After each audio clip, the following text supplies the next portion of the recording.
Улсын 3 дугаар төв эмнэлэг энэ онд зүрх судас болон мэдрэлийн мэдслийн чиглэлээр 9 шин технологи нэвтрүүлсэн байна. Тухайлбал Монголд эмчлэгдэх боломжгүй тархины гүний барилалтай хавдрыг навигацийн хяналттай дурангийн аргын мэс засал болон зүрхний гол судасны хүнд хэлбэрийн хуулралын үеийн ажилбаруудыг хийжээ. Цаашлаад улсын 3 дугаар төв эмнэлэг зүрх шилжүүлэн суулгах хагалгаа хийхээр төлөвлөж байна. Дугаар төв эмнэлэг он гарснаас хойш нийт 1206 хүнд зүрх судасны мэс заслын тусламж үйлчилгээг үзүүлжээ. Энэ онд тус эмнэлгийн зүрх судасны тасаг 4 нарийн мэс ажилбарыг амжилттай нэвтрүүлсэн байна. Тухайлбал гол судасны хүнд хэлбэрийн хуулрал нарийслын үед өөрийн хахуулгыг хадгалан нөхөн сэргээх мэс заслыг титэм судасны эмгэгтэй хавсарч анх удаа хийжээ.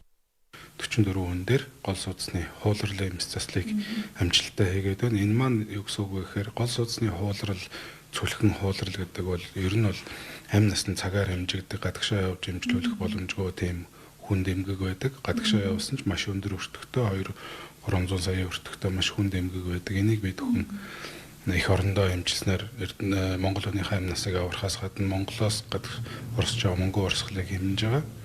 Мөн хөөгтийн хөх гажгууд байна. Титэм судасны хүнд хэлбэрийн нарийслууд байна. Мөн улсын 3 дугаар төв эмнэлэг тархи нугасны 1908 нээлттэй мэс засал хийсэн байна. Үүний 30% нь хүндрэлтэй тархи нугасны гүнийн барилалтай хавдрын мэс заслыг хийж гүйцэтгэжээ. Дэлхийн хэмжээний мэдрэлийн мэс заслын олон эмчилгээ хагалгааг хийхэд техник тоног төхөөрөмжөөс гадна боловсон хүчин нэмэгдэх шаардлагатайг хэлж байна. Тархины гүний байртай төвхтэй тийм байртай хавдрууд дээр бол хагалгаа орсон тохиолдол бол 50-аар тогтохгүй.